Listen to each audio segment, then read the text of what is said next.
เรื่องราวที่ผมจะนำมาเล่าต่อไปนี้เป็นเรื่องของนายป้องและเพื่อนของเขาเขาอาศัยอยู่ในหมู่บ้านแห่งหนึ่งและเป็นชายโสดที่ไม่มีลูกไม่มีเมียหาอยู่หากินแบบง่ายๆตามวิถีของชาวบ้านทั่วไปแต่ชีวิตของเขาก็ไม่เคยเงียบเหงาเพราะป้องมีกลุ่มเพื่อนที่สนิทและรู้จักกันดีตั้งแต่ยังเป็นสังกะลีพวกเขามักจะตั้งวงสังสรรค์เฮฮากันทุกครั้งเมื่อมีโอกาสหากวันไหนไม่ได้มาตั้งวงที่บ้านของเขาเองก็จะไปรวมตัวกันที่ทุ่งของนายดำเพราะทุ่งของนายดำนั้นมีเถียงนาเปิดโล่งเกือบรอบด้านลมโกรกเย็นสบายด้านหน้าที่เยื้องออกมาจากหลังคาสังกะสีก็มีเตียงไม้ไผ่ขนาดพอดีไว้สำหรับนอนพักผ่อนและมีต้นมะม่วงสูงเทียมเถียงนาเพื่อให้ร่มเงาอีกด้วยส่วนเพื่อนอีกคนของป้องนั้นชื่อเอ๋มีบ้านอยู่แถบในเมืองเพื่อนคนนี้นับว่าโชคดีที่สุดในกลุ่มเพราะเดิมทีมีฐานะยากจนไม่ต่างจากหนุ่มบ้านนาทั่วไปแต่ดันได้เมียรวยเลยกลายเป็นหนูตกถังข้าวสารชีวิตดีขึ้นจากหน้ามือเป็นหลังมือเขาผู้นี้มีอาชีพทำมาค้าขายส่งออกไม้แปรรูปเพราะเป็นอาชีพของทางบ้านฝ่ายภรรยาซึ่งทำต่อๆกันมาในวันหนึ่งเอ๋เองก็แทบจะไม่ได้ออกไปไหนต้องอยู่เฝ้าโรงไม้คอยรับคอยสั่งให้ลูกน้องออกงานแต่เมื่อตกเย็นเมื่อไหร่หากบรรดาเพื่อนออกปากชวนเขาก็ไม่เคยเกี่ยงเมียของเขาเองก็ไม่ห้ามเพราะเอ๋เป็นคนขยันทำงานอย่างเต็มที่ไม่เคยได้บกพร่องแม้แต่น้อยวันนี้ก็เช่นกันหลังจากที่เขาสั่งให้ลูกน้องปิดโรงไม้และกลับบ้านกลับช่องไปแล้วเขาก็เตรียมตัวออกไปตามนัดกับเพื่อนอย่างไม่รีรอเขาต้องขับรถจากในเมืองออกไปไกลพอสมควรระหว่างทางเอ๋ก็แวะซื้อเหล้ากลมเหล้าแดงไปฝากเพื่อนด้วยเมื่อไปถึงที่นัดหมายซึ่งในวันนี้คือทุ่งของดำเขาลงจากรถมาก็ไม่เห็นเจอใครแต่ได้กลิ่นเหมือนควันเกรียมๆหอมเหมือนหมูหันเขาเดินไปที่เตียงก่อนจะวางขวดเหล้าใหญ่ในมือลงเมื่อเดินอ้อมไปที่ข้างเถียงนาก็พบกับดำที่กำลังย่างหัวหมูอยู่เมื่อเอ๋เห็นดังนั้นเขาจึงเอ่ยทักเพื่อนด้วยความประหลาดใจเฮ้ยไอ้ดำวันนี้เอ็งไปโดนตัวไหนมาวะถูกหวยหรือว่าเอ็งถึงกับย่างหัวหมูทำเอาข้าน้ำลายสอเจียวเมื่ออีกฝ่ายได้ยินดังนั้นก็หันกลับมาตอบด้วยสีหน้าเริงร่านิดหน่อยวะวันนี้กินให้เต็มที่หัวหมูนี่ข้าเลี้ยงจากนั้นดำก็หันกลับไปย่างหมูต่อ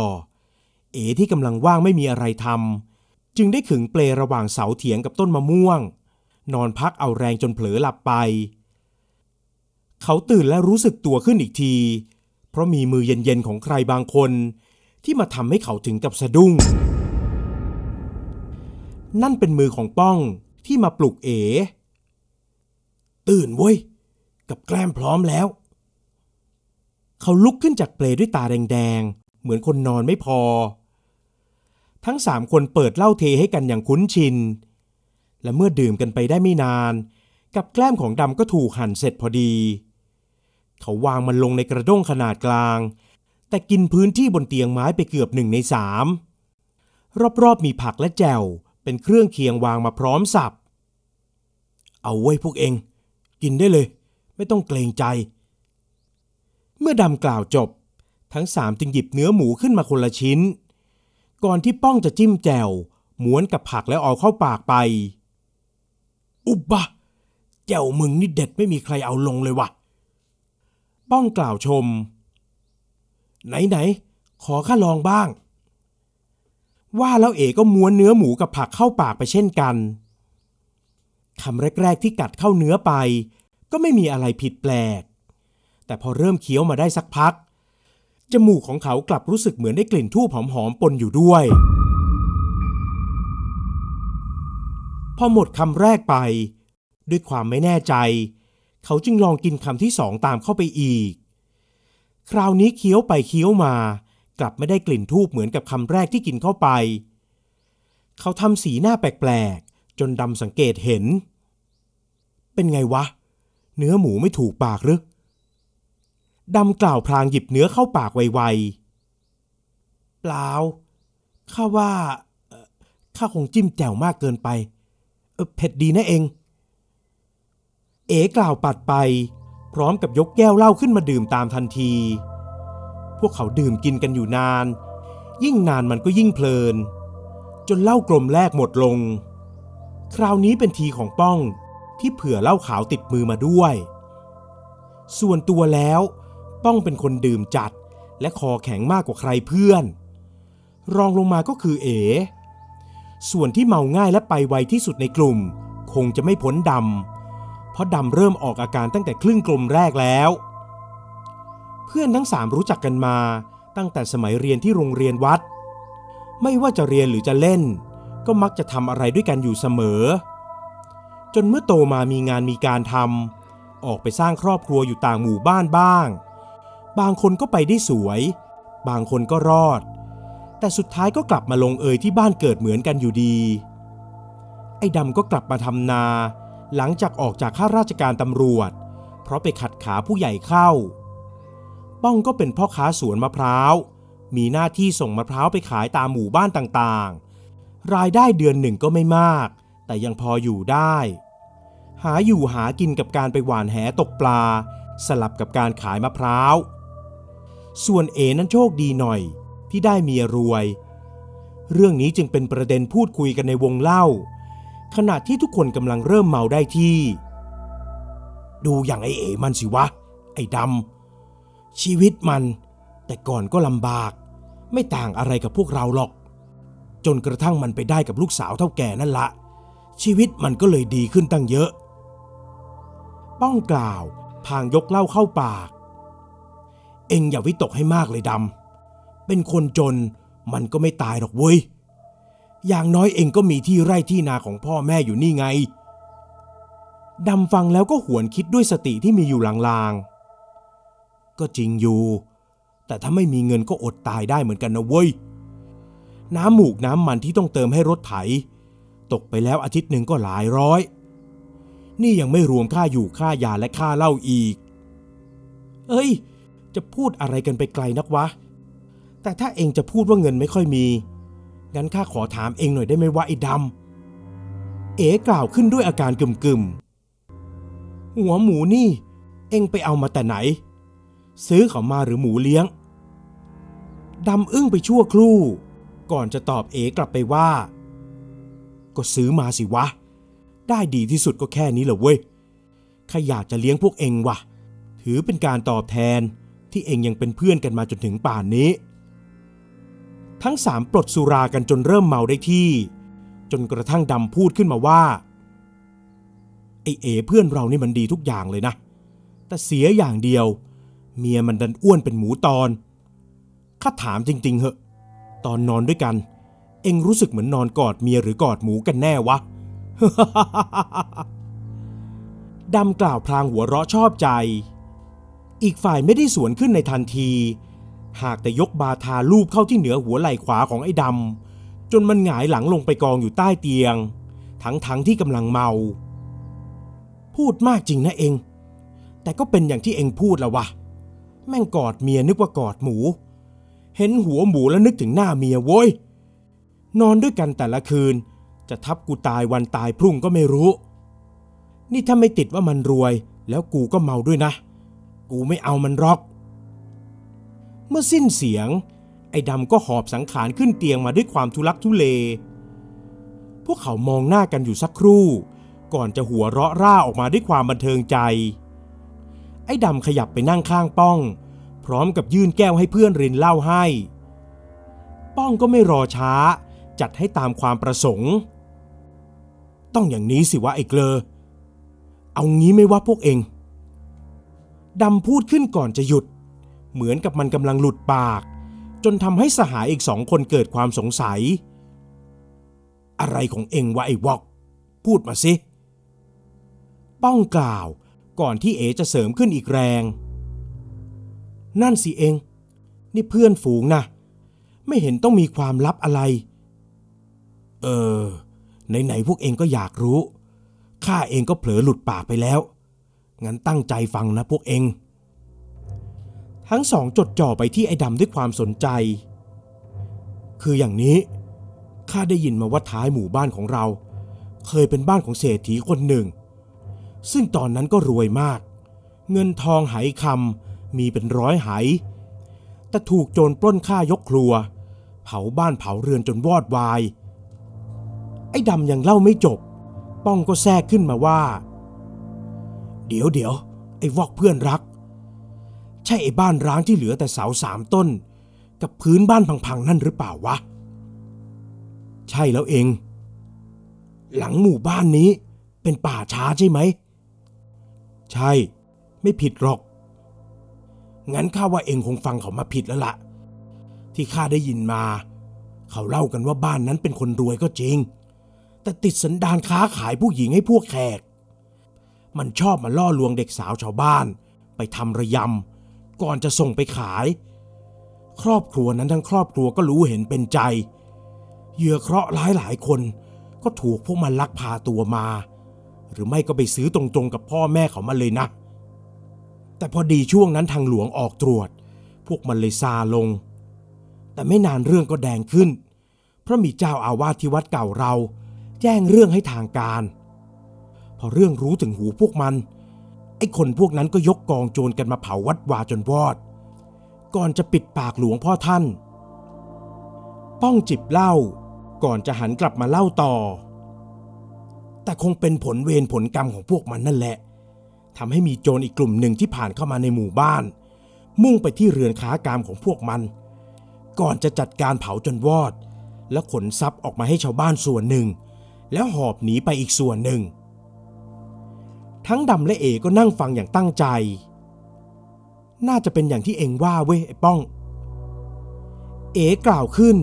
แล้วดำก็ดูจะเห็นด้วยก่อนที่ไอ้ดำจะเสนอความคิดขึ้นกลางวงเล่าพวกเองเขาว่ากินแต่เหล้าอย่างเดียวมันน่าเบื่อว่ะออกไปหาความสนุกข้างนอกวงเล่าดูเป็นไงข้าว่ามันต้องมีสมบัติเหลืออยู่บ้างแหละลองดูนะเว้ยโจรมันปล้นไปก็ใช่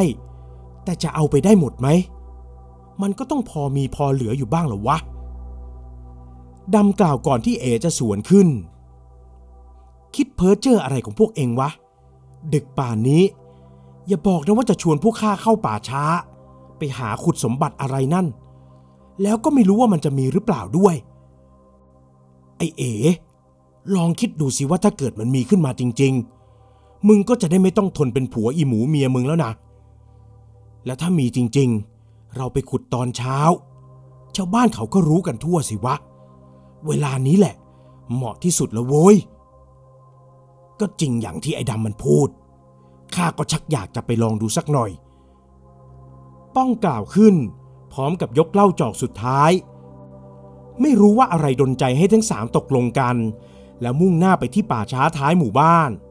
พร้อมด้วยจอบเสียมครบมือดำเป็นแกนนำพาเพื่อนเดินทางมุ่งไปที่ป่าท้ายหมู่บ้านซึ่งก็คือป่าช้าอย่างที่ป้องเคยบอกในมือของแต่ละคนมีตะเกียงคนละอันเพื่อส่องนำทางให้เข้าไปตามรอยที่พอจะมีคนเคยเดินไปบ้างรอบๆตัวพวกเขามีต้นไม้เปลือกแข็งชูลำต้นสูงตระหง่านถ้ามองไปรอบๆก็จะเห็นเพียงแค่ความมืดบรรยากาศตอนกลางคืนนั้นทั้งหนาวและเงียบลมเริ่มพัดแรงจนต้นไม้เบียดเสียดสีกันเป็นเสียงหวีดหวิวในป่าตอนนั้นได้ยินเสียงของเท้า3 คู่เดินย่ำลงบนใบไม้ที่แห้งกรอบจนเกิดเสียงดังกรอบแกรบเมื่อเดินมาได้สักพักใหญ่พวกเขาก็มาหยุดอยู่ที่ซากไม้เก่าซึ่งโดนเผาจนเหลือแต่ซากไอ้ดำไม่รอช้าพาเพื่อนทั้ง2นั่งลงประนมมือจุดธูปเทียนกันยกใหญ่ก่อนจะวางตะเกียงไว้ข้างๆตัวแล้วลงมือขุดที่ตรงกลางระหว่างเสาทั้ง3ต้นนั้นเพราะเชื่อว่าคนสมัยก่อนมักจะฝังสมบัติไว้ที่ใต้ถุนกลางเรือนพวกเขาลงมือขุดไปได้สักพักเหงื่อก็เริ่มท่วมตัวบรรยากาศพาให้ร้อนอบอ้าวเป็นครั้งคราวแต่เมื่อมีลมพัดผ่านมาก็หนาวจนสั่นเอ๋เอาเหล้าติดมือมาด้วย1 ขวดเขานั่งพักเหนื่อยและเปิดเหล้ายกขึ้นดื่มอย่างอดอยากก่อนจะส่งให้กับเพื่อนของเขาอีก2 คนยกต่อ พวกเขาหยุดพักกันสักครู่หนึ่งก่อนที่ไอ้ดำจะเริ่มขุดต่อแล้วป้องจึงตามไปส่วนเอนั้นอยากนั่งเอาแรงก่อนจึงนั่งมองดูเพื่อนขุดอยู่อย่างนั้นจนเขาเริ่มรู้สึกว่าเหล้าจะหมดจึงออกปากชวนเพื่อนให้กลับไปที่เถียงนาพวกเองข้าว่าเรากลับกันก่อนไม่ดีกว่าหรอวะนี่เหล้าก็จะหมดแล้วนะเว้ยเอกล่าวเสร็จก็พิงหลังแนบต้นไม้ที่อยู่ด้านหลังไอ้เอ๋ลงมาช่วยกันหน่อยสิวะถ้าขุดเจอขึ้นมาเดี๋ยวพวกข้าก็ไม่แบ่งเสียหรอกดำพูดขึ้นพลางเอามือปาดเหงื่อขณะที่เงยหน้าขึ้นไปมองยอดไม้ภาพตรงหน้าทำให้เขาหยุดชะงักเพราะที่ปลายยอดไม้ต้นเดียวกับที่เอ๋นั่งพิงอยู่มันกำลังเคลื่อนไหวราวกับระยางแขนดำขยี้ตาอีกครั้งพร้อมทั้งคิดในใจว่าตัวเองคงจะเมาจนตาฝาดเขาจึงสะกิดป้องที่กำลังขุดดินอยู่ข้างๆเพื่อให้อีกฝ่ายหันไปดูตามมือเขาเฮ้ยไอ้ป้องข้าว่าข้าคงเมาแล้วตาฝาดว่ะเอ็งช่วยข้าดูทีสิวะดูอะไรวะป้องละมือออกจากการขุดดินพร้อมทั้งพยายามมองไปตามทางที่ดำชี้เขาเองก็เห็นอะไรต่อมิอะไรไม่ชัดมากนักจึงเดินไปหยิบตะเกียงที่วางอยู่บนพื้นขึ้นมาส่องไฟไปข้างหน้าทันใดนั้นป้องถึงกับขนลุกชันเมื่อเห็นมือที่ใหญ่และหนาปานใบลานกำลังเคลื่อนไหวไปมาเฮ้ยผีสิ้นเสียงร้องป้องก็วิ่งรีบเข้าไปหลบที่หลังเสาเรือนทันทีก่อนที่ดำจะเห็นแจ้งว่าร่างที่พวกเขากำลังเผชิญอยู่ตรงหน้านั้นเป็นเปรตอย่างไม่ผิดเพี้ยนดำผละตัวไปทางเอเพื่อเข้าไปดึงแขนของอีกฝ่ายให้ออกมาจากส่วนที่ตรึงอยู่กับพื้นของเจ้าสิ่งนั้นเอ๋ออกมาทางนี้เปรตเว้ยเอ๋ตกใจยกใหญ่จนม้วนกลิ้งหลายตลบออกมาจากสิ่งที่เขาคิดว่าเป็นต้นไม้เมื่อพ้นระยะมาได้พวกเขาเองก็มองไล่ตามความสูงขึ้นไปเมื่อประสานเข้ากับในตาแดงๆของมันทำให้เขารู้สึกกลัวจนตัวสั่นโอ้ยเกิดมาข้าก็เพิ่งเคยพบเคยเห็นข้ากลัวแล้วร่างนั้นกำลังเคลื่อนไหวด้วยแขนที่ห้อยโตงเตงทันใดนั้นมันก็โน้มตัวลงมาด้านหน้าซึ่งเป็นบริเวณเสาบ้านที่สามเกลอกำลังหลบอยู่มันใช้มือทั้งสองข้างค้ำลงบนพื้นปล่อยให้ผมยาวสากของมันกวาดลากไปกับพื้นดินจนเกิดเสียงคลืดคลาดชวนให้ขนลุกอีกทั้งยังส่งกลิ่นเหม็นที่น่าสะอิดสะเอียนราวกับกลิ่นของขนหมากุยๆเวลาที่เปียกน้ำนั่นอีก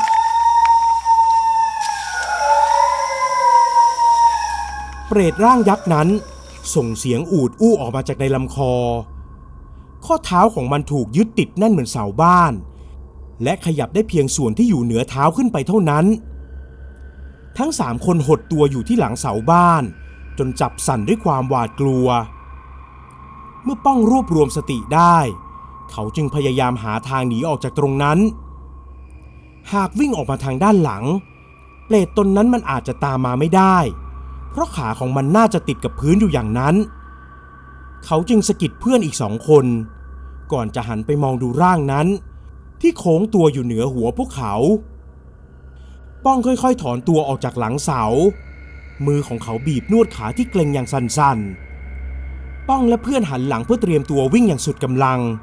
ก่อนจะออกตัววิ่งไปข้างหน้าป้องได้บอกกับเพื่อนว่าแม้จะเห็นอะไรอีกก็ไม่ต้องหยุดวิ่งอย่าได้หันกลับไปมองเป็นอันขาดเอาชีวิตของตัวเองให้รอดได้ก็พอสิ้นเสียงป้องออกวิ่งนำหน้าใครเพื่อนก่อนที่อีก2 คนจะออกตัวตามทั้ง3วิ่งไปอย่างไม่คิดชีวิตและไม่หันหลังกลับไปมองแต่ดำที่วิ่งรั้งท้ายได้เหลียวกลับไปเพียงหางตาสันหลังของเขาก็ต้องเสียวพล่านเพราะบริเวณเสาที่พวกเขาวิ่งหนีออกมานั้นมีเปรตอีก4 ตัวยืนเฝ้าอยู่และบริเวณพื้นดินรอบๆเสายังมีเงาลางๆที่ดูเหมือนกับคนห่มผ้าขาดๆ ยืนถือวัตถุอะไรอยู่ในมือเมื่อร่างนั้นโดนแสงจากตะเกียงส่องเข้าก็ปรากฏเห็นเป็นจีวรพระเพียงแต่ร่างที่ใส่จีวรอยู่นั้นไม่มีหัวอยู่เลย